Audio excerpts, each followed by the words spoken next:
श्रीमद् करुणा सागर महाराज की जय। कैवल धाम की जय। श्री रविचंद्र जी महाराज की जय।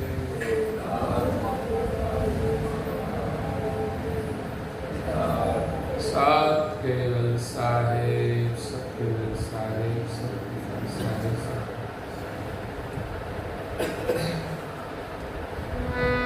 पंचरथ सागर ग्रंथ शिष्य नरक परन गुनेगारी को सकृत सिद्धांत स्कंद 9 चौपाई नंबर है 13वीं। नंदी हरिजन संत के अवगु पंचम किए पूरे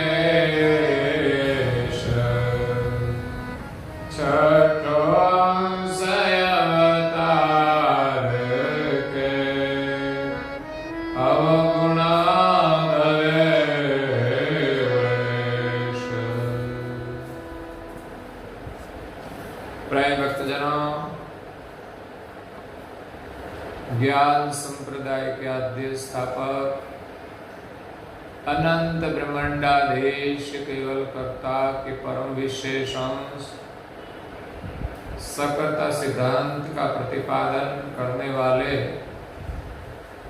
अनंत अंशों के तारणहार महान समर्थ परम श्रेष्ठ परम विभूतिवान परम दयालु परम कृपा निधि सर्वज्ञ दिव्य परम गुरु श्रीमद् करुणा सागर जी महाराज की कृपा पात्र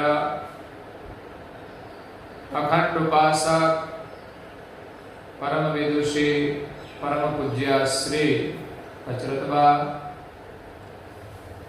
परम गुरु जी की कृपा से स्वरचित अचरत सागर ग्रंथ में 9वें स्कंद में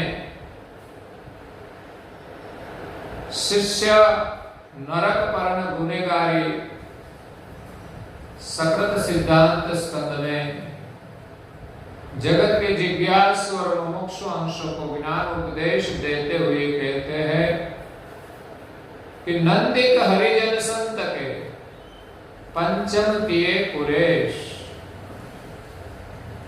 प्रेमजनों, आगे पूज्य श्री अचरतबा ने कहा कि जो परम गुरु के शरण में अंश आते हैं वो इस संसार से मुक्त हो जाते हैं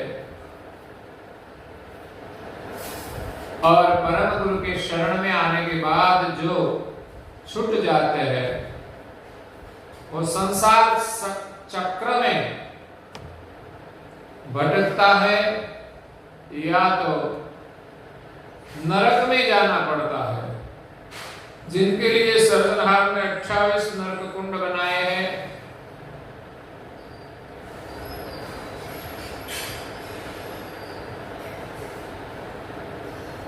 तो कर्म का फल इस पृथ्वी पर हम भुगतान करते हैं, फिर सर्जनहार ने क्यों ये नरक कुंड बनाए? तो पूज्य श्री अचरतबा कहते हैं कि कर्म के कुछ प्रकार है। कुछ कर्म ऐसे होते हैं कि अनजान में हो जाता है, लेकिन कर्म तो कर्म होता है, उसको अवश्य भुगतान करना पड़ता है। फिर भी पूज्य श्री अचरतबा कहते हैं कि अंश कुछ अच्छे कर्म करते हैं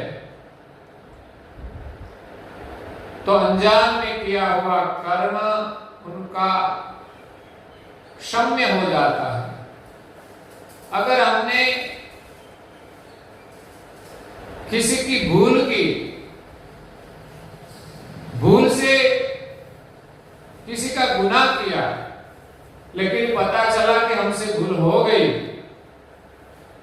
तो उनकी हम क्षमा मांगे तो वो गुनाह से हमें मुक्ति मिल जाती है। वो क्षमा दे दे तो। कई गुना ऐसा है अनजान में हुए गुनाहों भजन प्रताप से छूट जाते हैं, अच्छे रहने करने से छूट जाते हैं, समदम शील व्रत का साधन करके किसी के प्रति हमें दया रखे, सेवा करे, तो ऐसे गुना हमारा सर्जनहार माफ कर देते हैं। कई गुना सत्य भाषण उच्चारण से मिट जाते हैं, तो कई असत्य उच्चारण न करने से, हलन चलन सहज रूप में जो करते हैं उनका सामान्य गुना दूर हो जाता है। कहीं सरल स्वभाव से जिसके मन में कुटिलता न हो, और कई गुना ऐसे हैं जो न्याय पूर्वक जीवन जीने से मिटता है। औरों को हम न्याय दे, किसी को हम दुखी न करें, तो हमारा सामान्य गुना मिटता है और हम मुनि व्रत धारण करें। अगर तो मिथ्या वाणी का उच्चार न करें, ये भी बड़ा व्रत है, ये भी बड़ा तप है। इसी के अलावा जो कई प्रकार के कर्म हम करते हैं, जो हमें यहाँ पृथ्वी पर भुगतान करना पड़ता है, उनके लिए 84 लाख प्रकार के जो शरीर है इसमें जाना पड़ता है। तो फिर ये नरक कुंड क्यों बनाए? कई गुना ऐसा है कि 84 में जाने से ही मुक्ति नहीं होती, जाने से भी मुक्ति नहीं होती। ऐसा कुछ गुना है जिनका विस्तार से पूज्य श्री अच्युत बाबा वर्णन करते हैं। पहला गुना है कर्ता की होड़। सृजनहार की बराबरी कोई नहीं कर सकते, इसलिए हम सृजनहार नहीं है, हम ब्रह्म भी नहीं है। सिद्धांत से हम अविलोकन करें तो पता चलेगा कि सृजनहार एक ही है और हम सब उनके अंश हैं। और इस संसार में जो जो आए महान पुरुष, वो महान हो गए, साधना से महान हुए। सृजनहार को कोई साधना नहीं करनी पड़ती। और कई देवता अपना ऐश्वर्य लेकर आए, जो ईश्वर है। सृजनहार ने जिसे सत्ता दी है, करुणा दी है, तो वो करुणा के कारण इस संसार में अच्छे कर्म करके चले गए। तो इस प्रकार अपने सृजनहार एक है, उनकी कभी हमें तुलना नहीं करनी चाहिए किसी के साथ। और दूसरा गुना है गुरुद्रोह। गुरु के शरण में जाकर अनैतिक रूप से हम कुछ प्रपंच करें तो गुरुद्रोह बनता है। तीसरा गुना आत्महत्या का बनता है। कभी आत्महत्या नहीं करनी चाहिए और किसी की हत्या नहीं करनी चाहिए। और चौथा गुना था व्यभिचार। अनैतिक रूप से अवैध संबंध जोड़कर विषय सुख का जो आनंद लेते हैं, वो एक बड़ा गुना बनता है। और पांचवा गुना है नंदिक हरिजन संत के। आगे जो पूज्य श्री अच्युत बा ने कहा कि हमें सत्य बोलना चाहिए, झूठ कभी नहीं बोलना चाहिए, हमें मौन रहना चाहिए, हमें मिथ्या भाषण नहीं करना चाहिए। ये सब वाणी के दोष है। इसमें और एक बड़ा दोष है नंदिक हरिजन संत के। हम दुनियादारी की बातें तो करते रहते हैं, वो भी गुनाह तो है ही, लेकिन शायद हम 84 में जाए तो हमें मिट जाए। लेकिन हरिजन और संत की जो कोई करता है वो गुनाह मिटता नहीं, उनके लिए 84 में भी वो गुनाह क्षम्य नहीं होता, लेकिन इस गुनाह के लिए कोई न कोई नरक कुंड में जाना पड़ता है। इसीलिए कभी भी किसी भी हरिजन की भी निंदा नहीं करनी चाहिए, संत की निंदा तो नहीं करनी चाहिए, लेकिन कोई हरिजन की भी निंदा करनी नहीं चाहिए। निंदा बड़ा पाप है, पर निंदा महादुखम, पर निंदा महापापम। किसी ने कहा है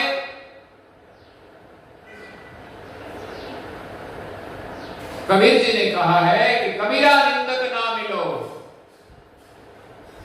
पापी मिलो हजार। संसार में पाप करने वाले तो कई लोग हैं, सब पापी हैं, लेकिन कबीर जी कहते हैं कि निंदक न मिले हमें। निंदा करने वाला हमारा मन बिगाड़ देता है। किसी की बात हमको कहते हैं तो क्या करते हैं, कहीं से कचरा उठाकर हमारे आंगन में डालते हैं, हमारे मन में डाल देते हैं। इसीलिए कहते हैं कि कबीरा निंदक न मिलो, पापी मिलो हजार। एक निंदक के सिर पर लाख पापी को भार। एक निंदक मिलेंगे तो लाख पापी के जितना बोझ लगता है। एक निंदक का दोष लाख पापी के बराबर होता है।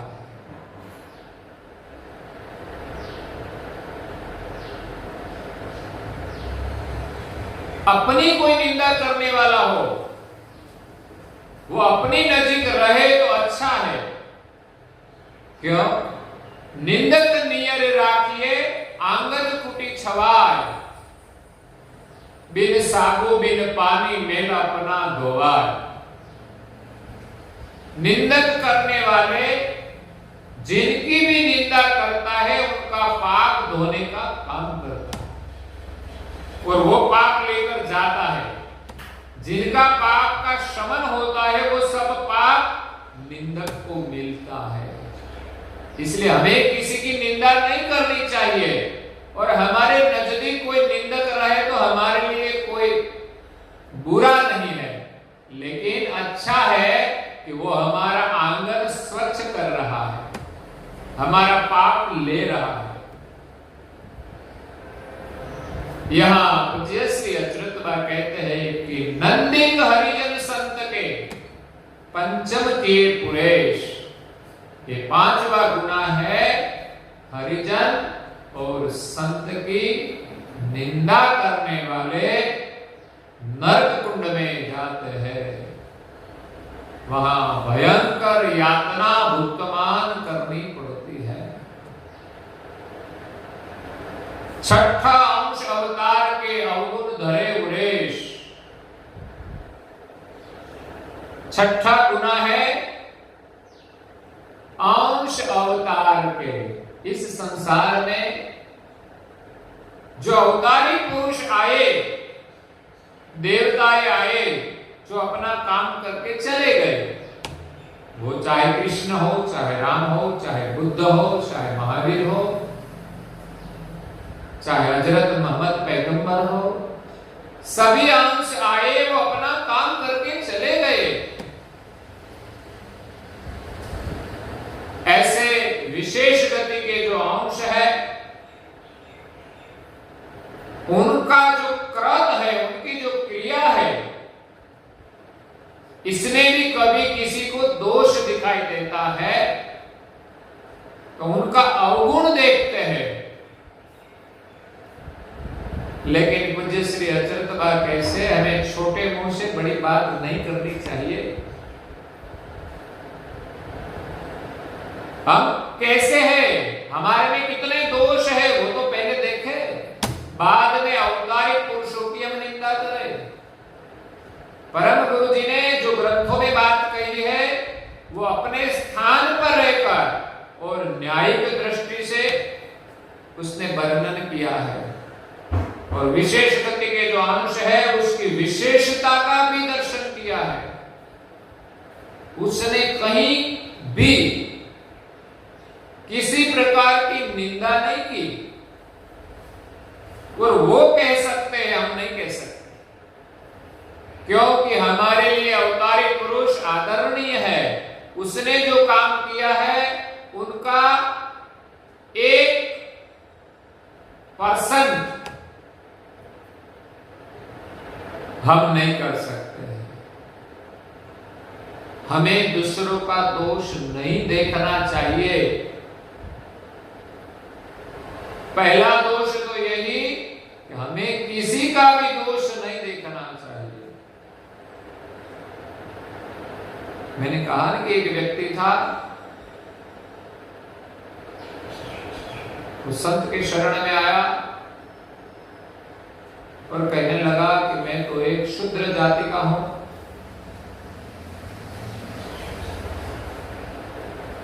सबका दोष देखता रहता हूं। तो महात्मा ने कहा कि संसार में जो चीज किसी काम की ना हो वैसी चीज लेके आओ। तो वो गया बाजार में, तो देखा कि एक गाय का जो छाण था वो पड़ा था। उसने सोचा कि ये किसी काम का नहीं, लेकिन उठाते उठाते सोचा कि ये तो खाद में काम लगता है, खेत में पेड़ पौधे को पोषण मिलता है। चले आगे, एक खेत की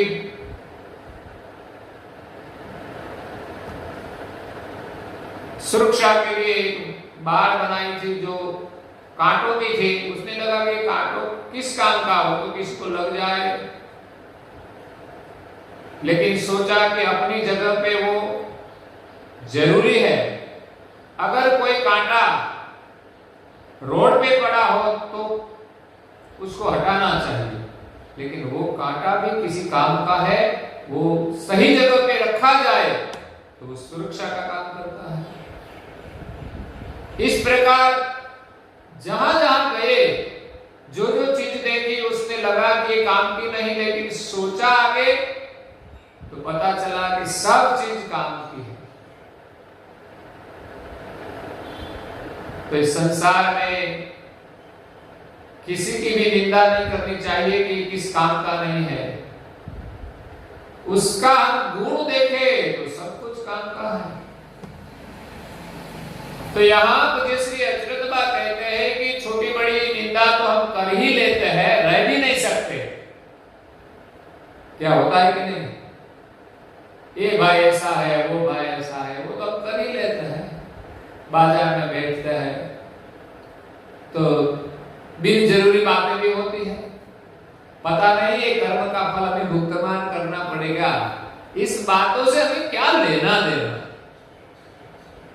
लेकिन पूज्य श्री अचरत बा कहते हैं कि जो अवतारी पुरुष हुए उनकी निंदा नहीं करनी चाहिए। उसमें हमें दोष नहीं दिखना चाहिए। हमारी दृष्टि से दोष दिखता है, लेकिन उनकी दृष्टि में उसने जो काम किया है वो सही होता है। इसलिए छठा गुना है अवतारी पुरुष का दोष देखना। उनके लिए कर्ता मालिक ने 28 नरक कुंड बनाए हैं, इसमें किसी न किसी कुंड में जाना पड़ता है। तो 6 प्रकार के जो गुना है वो बड़े हैं, उनके लिए मालिक ने 28 नरक कुंड बनाए हैं। और संसार में कई प्रकार के लोग पाप करते हैं, तो पाप के अनुसार भी उनको दूसरा शरीर मिलता है।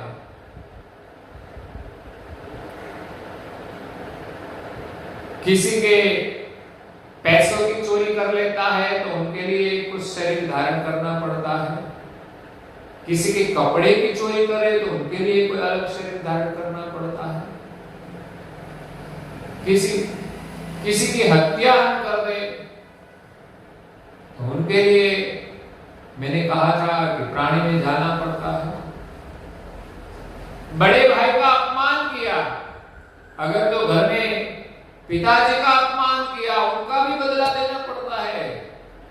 हमें सोच समझकर व्यवहार करना चाहिए कि हमारे पिता है कि हमारे बड़े भाई है। किसी की पत्नी का अपमान कर दिया, उसका भी दंड भुगतान करना पड़ता है। आज तो जो अपना अधिकार था तो कर दिया, लेकिन परिणाम अच्छा नहीं होगा। उस कर्म का फल मिलेगा तब उनसे 10 गुना हमें अपमानित होना पड़ेगा। तो इसी प्रकार कुछ गुना ऐसा होता है कि जिनके लिए पहला शरीर वो मिलता है। कभी भुंड का मिलता है, कभी गधा का मिलता है, कभी सुअर का मिलता है, कभी ससुंदर बनना पड़ता है।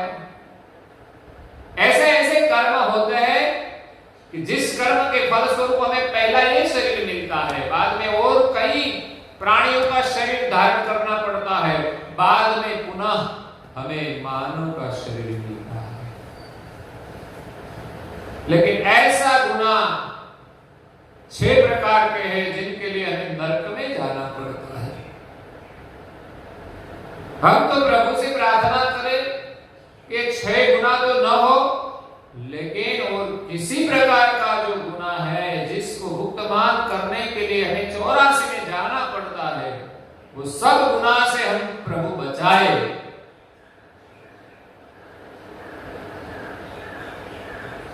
आगे पूज्य श्री अचल कहते हैं, छते पिंड सनमुख के ए नंदी कहने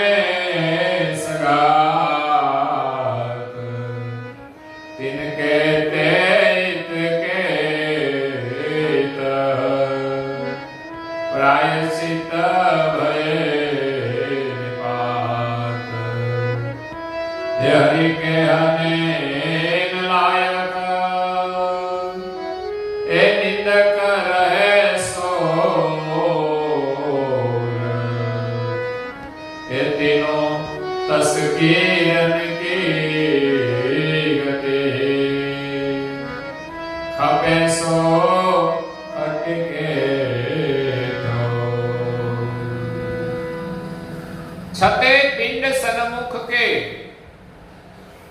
अवतारी पुरुषों ने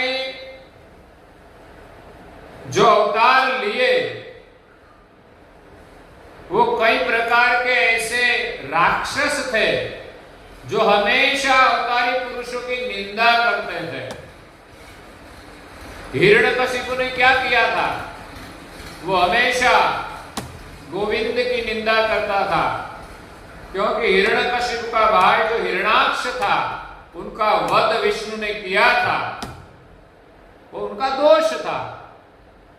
लेकिन वो हिरण्यकशिपु उनकी सदैव निंदा करता था, उसका नाम किसी को लेने नहीं देता था और तप करके ऐसा वरदान पा लिया, मैं किसी से न मरूं। लेकिन इतनी निंदा की, उनके फलस्वरूप विष्णु जी ने उसका संहार कर दिया। छते पिंड सन्मुख, जब अवतारी पुरुष विद्यमान है तब उनकी कोई निंदा करे तो वो जब शरीर धारण किया तो उसका संहार कर ही देता है। तिनके ते इतके इत प्रायश्चित भय निपात। ऐसे कई लोग थे जो वर्तमान में अवतारी पुरुषों की निंदा करता था, उनका बदला तो यहां ही दे दिया, उनका प्रायश्चित करा दिया। जैसे शिशुपाल कृष्ण का विरोधी था। ऐसा कहा जाता है कि शिशुपाल को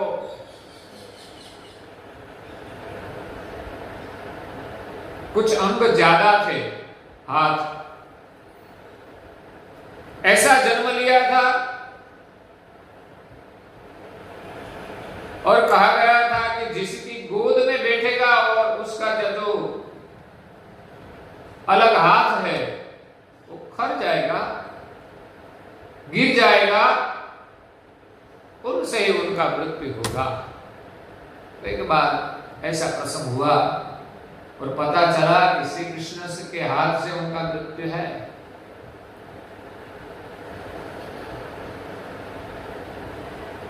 और शिशुपाल ने युद्ध के समय श्री कृष्ण को कई गालियां दी। तब कृष्ण ने कहा था कि 100 गालियां देगा तब तक मैं क्षमा करूंगा, लेकिन 100 के उपरांत एक गाली जो आगे बढ़ी तो उनका शिरच्छेद हो जाएगा। ऐसे शिशुपाल ने कृष्ण को कई गालियां दी, मतलब उनकी निंदा की, तो वहीं का वहीं उसका संहार कर दिया। तो छते पिंड सन्मुख के, जब छते पिंड थे अवतारी पुरुष, तब नंदी कहने सघा, जो निंदक थे उनका संहार कर दिया। तिनके इतके प्रायश्चित भय निपात, उनका प्रायश्चित तो यहां ही हो गया। अब उसको नया शरीर धारण नहीं करना पड़ेगा कि नरक में नहीं जाना पड़ेगा, यहां उसको फल दे दिया। हरि के हनेन लायक, ऐसे जो अवतारी पुरुष थे उनको मारने लायक नहीं थे, नंदिक रहे सो और। कई निंदा करने वाले ऐसे भी थे, थोड़ी थोड़ी निंदा करते थे, तो उनके लिए उसकी हिंसा नहीं करते, उनका सहारा नहीं करते, तो उसका क्या होगा? तीनों तस्किरन की गति, उनकी जो चोर गति होगी। खपे सो खटके ठोर, वो ये 6 प्रकार के जो बड़े गुण हैं, इसमें उसका नाम लिखा जाएगा। क्योंकि जो एक गुनाह था कि किसी की निंदा करे संत और हरिजन, वही गुनाह में उसका नाम लिखा जाएगा कि उनके लिए उसको नरक में जाना पड़ेगा। और आगे अंतिम चौपाई में कहते हैं, यही खटय परादियन के काज की न नरक कोट, और सबे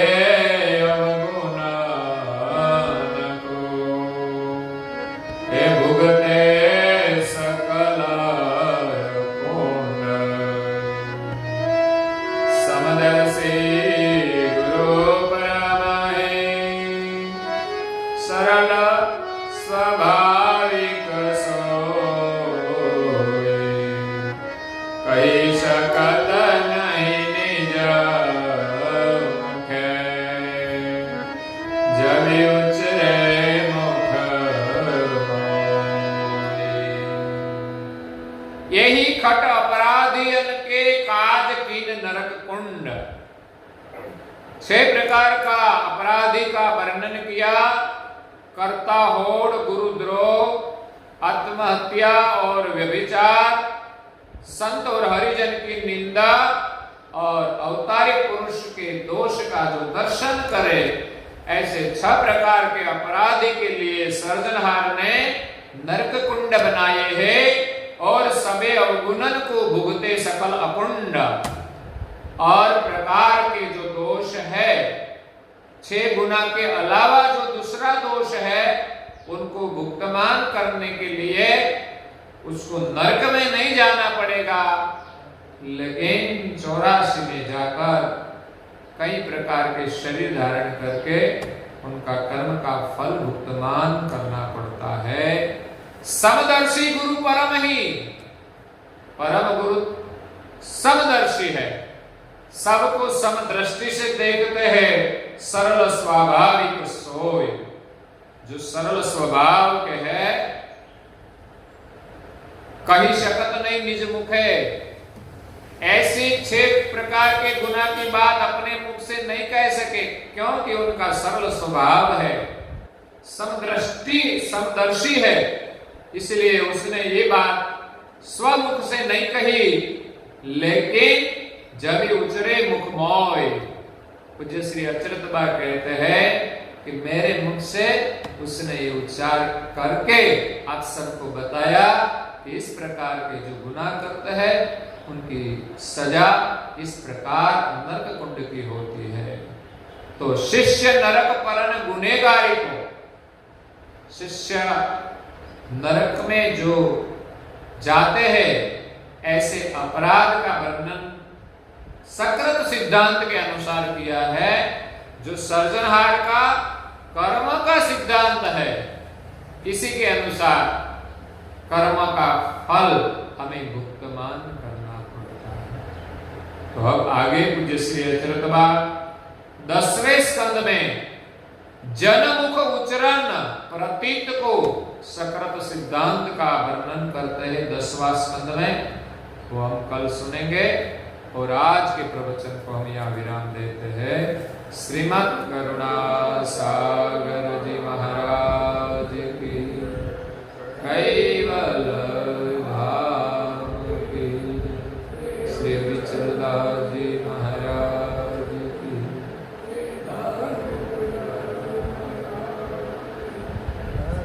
सत्य साहेब, सत्य साहेब, सत्य